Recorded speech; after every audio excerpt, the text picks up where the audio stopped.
Hey, what's up, humans? It's me, your boy, back out here in the food forest from the last video. This is food forest number one. Number one because it's the first one I did. And just figured I'd show you guys some cool stuff that I've been finding as the season moves along.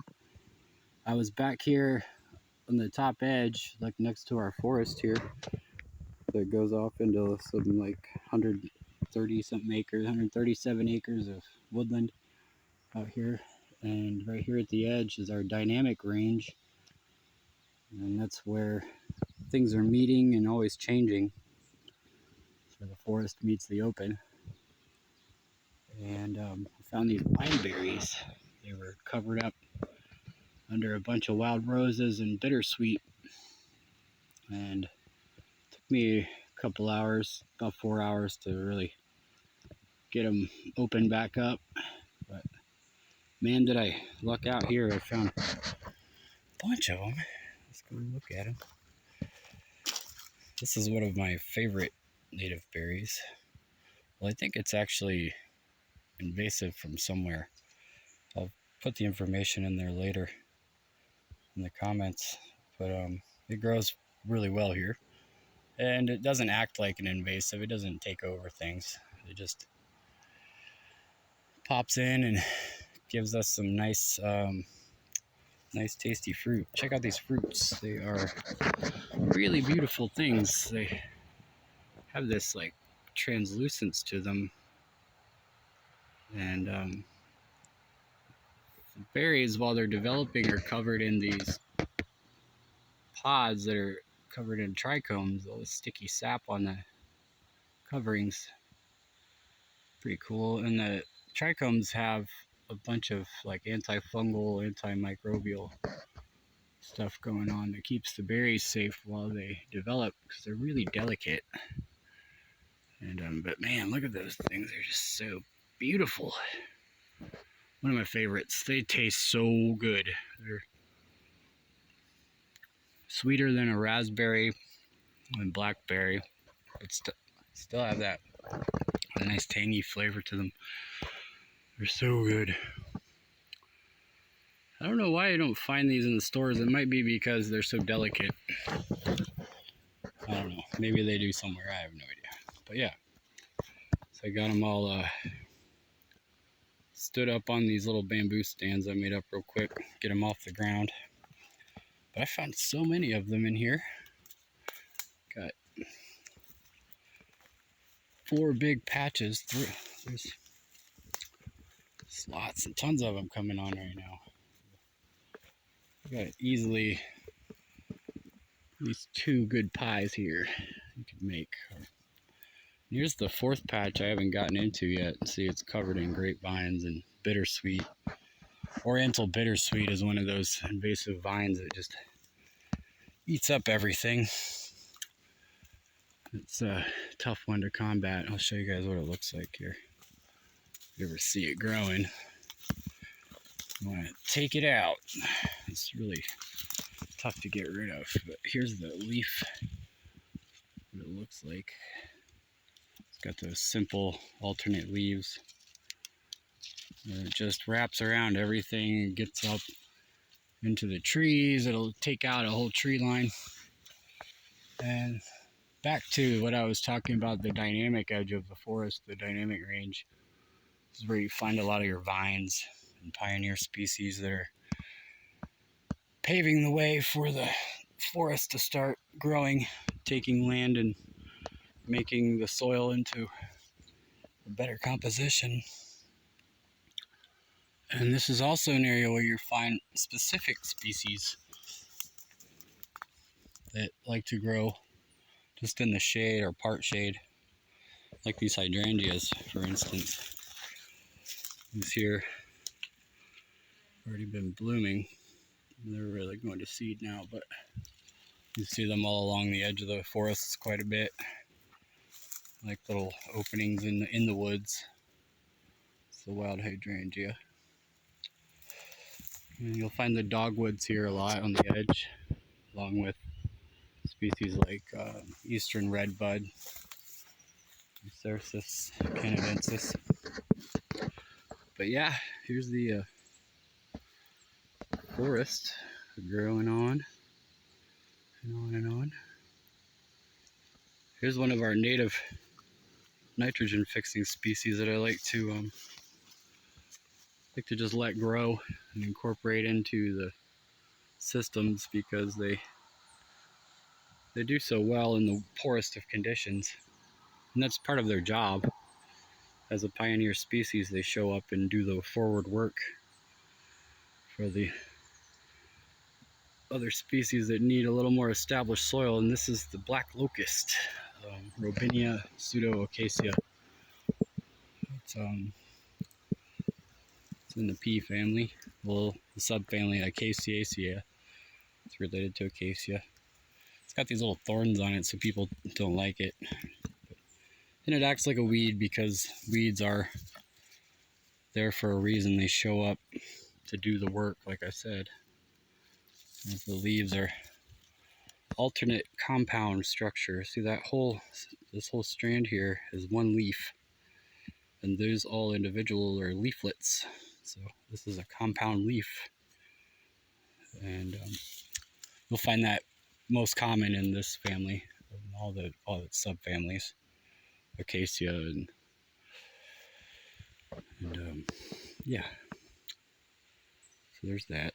I like to leave them because they fix nitrogen in the soil, and so what happens is if I prune this back, it will prune its roots down here under the soil, and drop the nitrogen that it's been exchanging out of the air in the soil, pulls it out of the air and exchanges it into these little nodules that on the roots.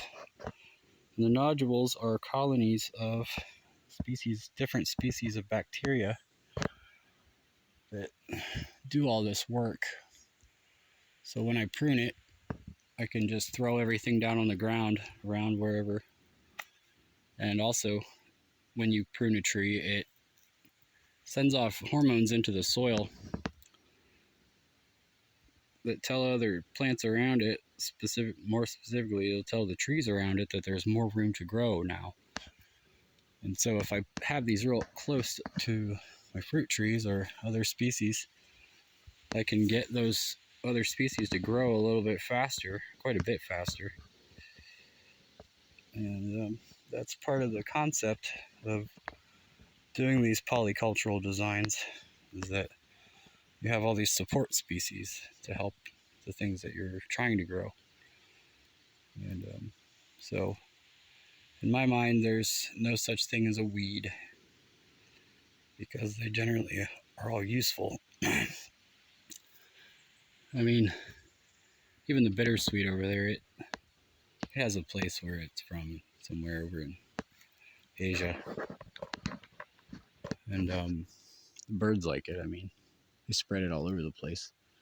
Produces a lot of orange berries in the fall, so it's pretty much impossible to stop it from spreading. So, you know, if you have enough going on, you can help keep a balance and get in there and fight it back every now and then, tame it.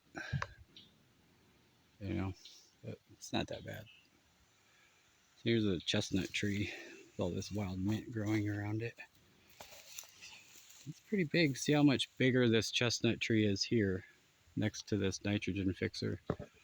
It's pretty tall. It's about, 15 feet in the air easily. See the bat box up there.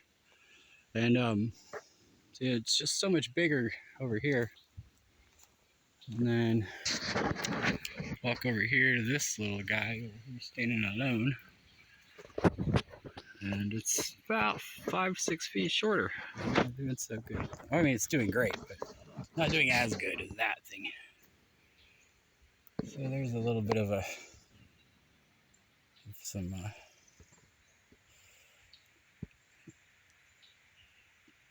I'll call it proof to show you how that works. We got some hazelnuts back here too. They like the shade quite a bit.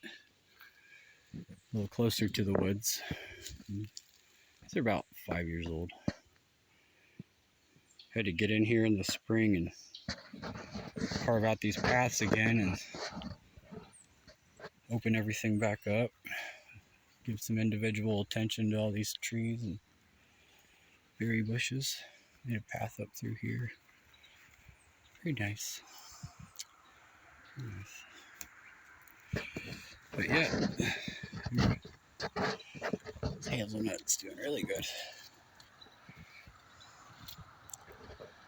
Look out here. Just got a whole mix of different stuff growing and going on here.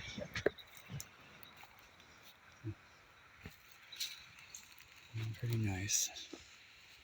Oh yeah, in that last video, for some reason I was calling these berries quince. I don't know why, because I know what they are. They're the aronia berry, which I'll show you here. Like all these blooms going on. Everything. There's our garden way out there. You can't see it. About an acre. We've got it carved out in the natural curves coming downhill down to there's a creek line across the road right over there. Nice creek. We have one running adjacent to the property way out on that tree line running down from the mountain into the bigger creek. We use the water from that watershed quite a bit. Got our swale up there in the woods at the edge of the slope, so it catches all the water, the rainwater, and slowly puts it down into the soil here. So we have no irrigation out here. We don't need it because we've already got it all set up like naturally, natural flow. And you see it's doing quite well. It's one of the ways to help do the work for you, so you don't have to constantly be messing with water systems, or in places where it's very dry. This same concept will work and does work quite well. I put some links in my comment section to some videos that show these guys like creating a space like this out, a few kilometers off of the Dead Sea out in Jordan. And all they did was dig a swale on the contour of the downslope and catch all the available rainfall they could possibly catch. And they're talking about like 2 inches of rainfall a year. And they were collecting more water than they even needed, and started replenishing the aquifers below them that were depleted from conventional agricultural practices. And even through that process, they ended up desalinizing the soil, which just blew everybody's mind. And a lot of people didn't really believe it was going on, and they had to get proof and test it. And bioremediation is a key to a lot of puzzles that we have right now as a civilization on this planet. And that's why I am doing this, because I see at least a bit of common good where we could help communities overall, the entire communities of Earth, all of us, everybody. The old Nissan. Yeah, alright. Oh yeah, the milkweed from last time was blooming. Pretty amazing. It's all coming in. Those crazy flowers. Some wild looking stuff. Haven't seen any caterpillars out here.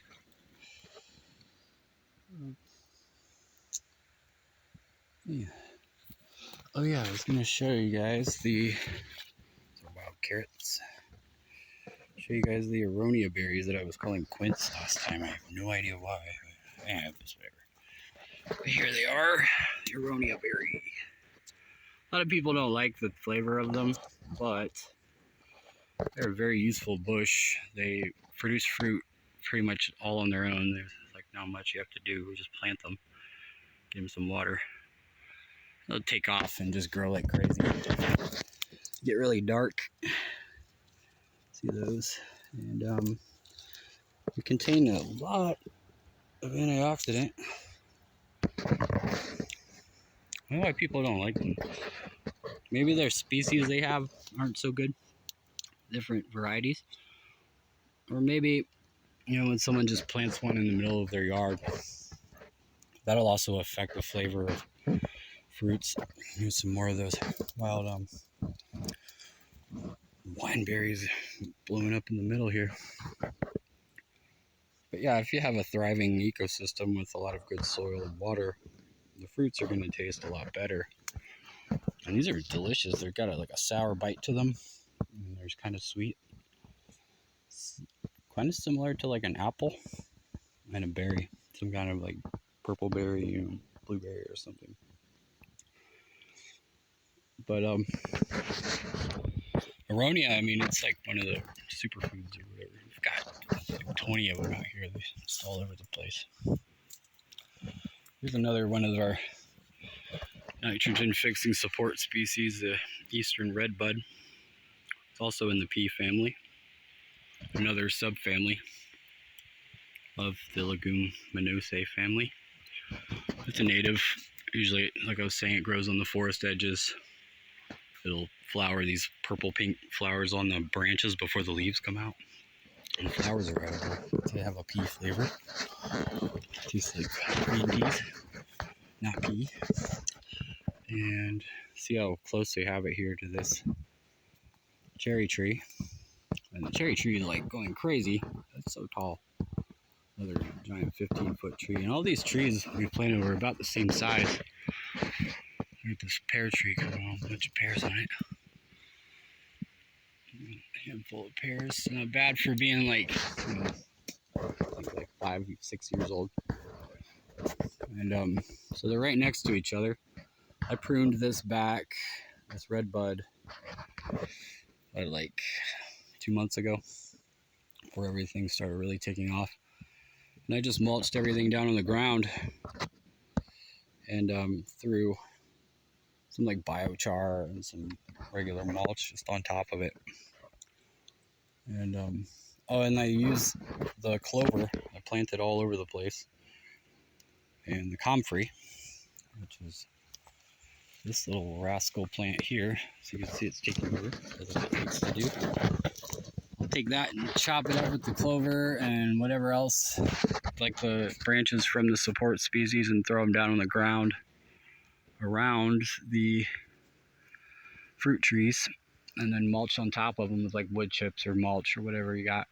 And that will feed nutrients into the soil, and it creates space for mycology for the mushrooms and microorganisms. I inoculated all of these tree patches with the wine cap mushrooms spawn. It was on wood chips. Just bought a couple bags and we threw them, mixed them into the mulch around all the trees. Those will be coming up here soon, I'm sure. If we dig around, probably start seeing some mycelium going on. Yep, there you go. Tons of it. That stuff going on there. Going fast. It won't be long. Here in probably in the fall, late summer, we'll get a bunch of tasty wine cap mushrooms popping up all over. And of course, that's super beneficial for all the soil and helps create a defense in the soil from diseases and what have you, fungal stuff. And yeah, there's a wild plum tree, Chickasaw plum. And it's got the thorns on it. Some native bergamot, another name is called Oswego tea. It's a really good one in the mint family. Mint family generally has these square stalks and opposite simple leaves. And then you have usually these lipped flowers. Get a look at them here. Like that. Usually in the mint, they're about, like purple and pink. This one's got a nice vibrant red color. It starts out. See, and that's related to this one, bee balm. And then we've got a lighter variety that's another native that's growing in here. Oh, and another thing, one more, maybe, is got Japanese beetles. You know, it's that time of year, chewing up all your stuff. So we have these native primrose. They just self-seeded in here, and over the years I just let them go to seed. And the Japanese beetles love it. So we consider this what we would call a trap plant, and it attracts the beetles. They actually prefer it more than most of our veggies and fruit trees. If you noticed, all the fruit trees I showed you didn't have any beetles on them. So they prefer this native weed. That primrose is a very useful plant. If you look up the uses of primrose oil, that magic hippie stuff. No, but it's very useful, the seed oil. And then the roots are eatable, which I like to get. You catch them in their first year. This is a biennial plant, so it'll grow for a year from seed. It creates a rosette of leaves on the ground, and then second year it grows up as flowers, these yellow flowers. It's the evening primrose. It likes to flower in the evenings, pollinated by moths. It gets pretty tall. But if you grab the roots in the first year, they're really good. They have like a mild, kind of like a spicy, crunchy, tasty for like stir fry, and you can just eat them raw too. Really good. And then got this, oh yeah, the comfrey. Comfrey is one of those controversial plants for people because it will take over your property if you let it. But for us, it's a wonderful plant to have.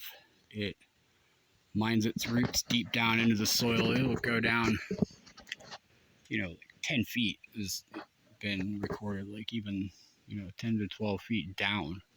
So it's reaching way down there and pulling up nutrients, all kinds of minerals, and it heavily produces leaf matter, like biomaterial for like over the season, like so much, and it just grows up and lays down. And you got all this mulch that it leaves. It's very nutrient dense mulch, and the roots spread out also laterally through the soil and break up all that compacted clay. We have a lot of clay and rock here, so it does quite a bit of work for us. And it tears down all that stuff for us, pave way for everything else, like these strawberries, just completely thriving throughout this entire half-acre forest. And so yeah, comfrey is also a very useful plant medicinally, and I'm not going to go into that kind of stuff, but you can research it and find out.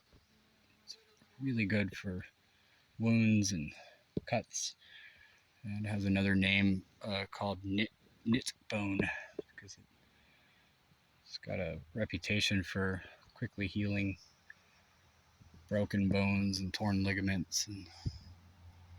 But that's all just like not official information. That's stuff I've read in books, and I'm not allowed to tell you that to go out and use the comfrey if you break your legs. So leave that up to you. But oh yeah, here's these daylilies. Daylilies also have a very tasty edible root. It's like very mild, like potato. It tastes a lot like a potato, and they're a little bit sweeter. Just remember, when you're thinking of eating lily roots, to not eat the Asiatic lilies. Remember to get the ones with these long grassy leaves that come up from the base, and you'll be fine. Asiatic lilies grow upwards, and the leaves stack up, kind of similar to like a shape like this, primrose. So, but yeah, sun about to be going down here in a couple hours, so I got some more work to do. But see, this comfrey, it's one of the very first plants we put in out here, and it just moves around and does everything we need it to do. And eventually, as you can see, the rest of the ecology will take its own space and the comfrey could just fit in. So, but in the forward time before that, it does this kind of stuff where it just covers the ground and creates soil for us, breaks up the clay, and just generates all this beautiful, rich soil. And you can feed it to livestock and stuff. And I feed it to the plants and all that. Look at some daisies. Those are daisies. Different varieties of them. Lots of mint, apple mint, pineapple mint, peppermint, spearmint. Mint is another one of those species that will just take over a space and change it up, and then once the soil's changed up, the mint moves out. See how well it's doing. That's why I put these blocks here, these cookies here, to help keep the path, because the mint will take it very quickly. That's the peppermint. That's some medicinal echinacea in here. Here's that native bee balm. Pretty. Buzzing around, all the bees on it. Still got more blueberries coming on. Some tasty blueberries. With blueberries, if you want to plant them in your property, you want to get different varieties. These are like they call them pink lemonade blueberries, and they really just turn like a real dark red colored pink, as opposed to our regular. To the I'm probably never gonna do zoom on this ever again. Sorry, guys. Yep. Okay. Yeah. Multiple varieties of blueberries because they need to cross-pollinate to produce fruit. It goes the same with a lot of fruit trees, like your pears and a bunch of other stuff. But yeah. It's my favorite elder bush. For some reason, this thing just went crazy. 15 feet in the air. We'll probably get like several buckets of elderberry out of this garden. There's at least 25 bushes, all flowered this year, and then keep spreading around. But look right here a little bit. Show you guys a little bit of garden stuff. This is one of our box gardens.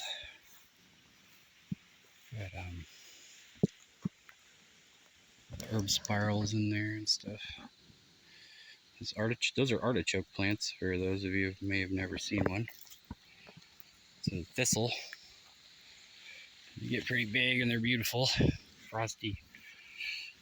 They grow up from the middle.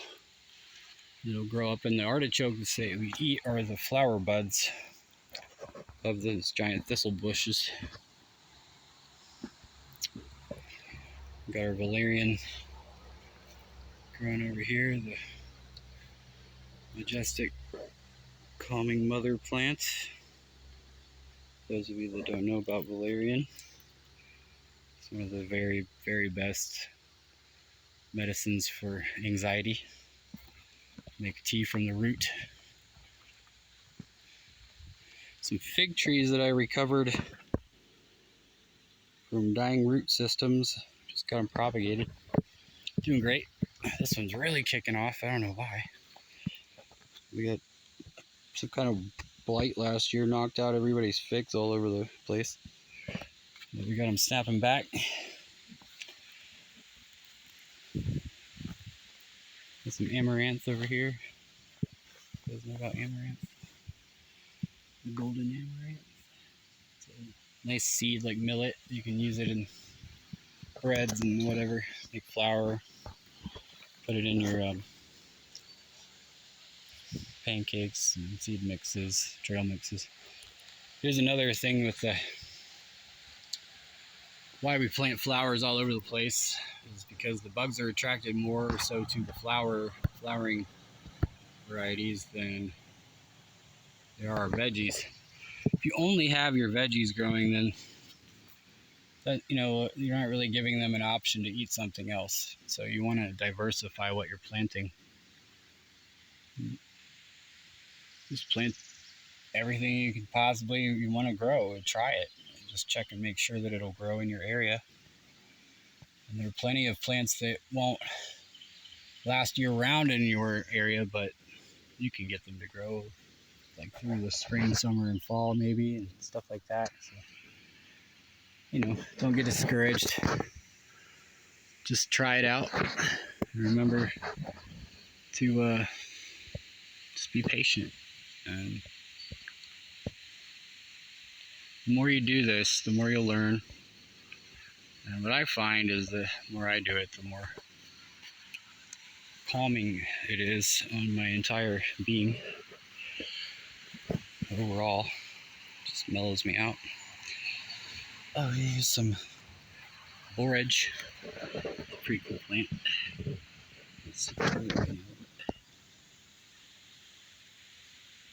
Borage is in the same family as the comfrey. It's an edible plant, even though it's really furry and weird. People like to eat it. I do not, but a lot of people do, and it's an old herb grown for many centuries by humans. We humans. Here's that creek running through out here. Super nice. All day long, it runs nice and heavy all year round. Spring fed. Several spring sources, and it goes all the way back up there into the mountain. And it's a fun creek to play around in, look for different creatures. Kids like to go hunt for salamanders and stuff in there. Thriving ecosystem. Yeah. Water is crispy cold all year round. In mid-August, we got a couple swimming holes up the way in the mountain. Man, that water's nice and cold. In the middle of the hottest part of summer. But it feeds out here into a bigger creek that all runs into the local rivers eventually. Lots of trout species and stuff like that. There's another one of our milkweeds. This one's really cool. Flary orange. Butterfly weed. Pollinators running around on it.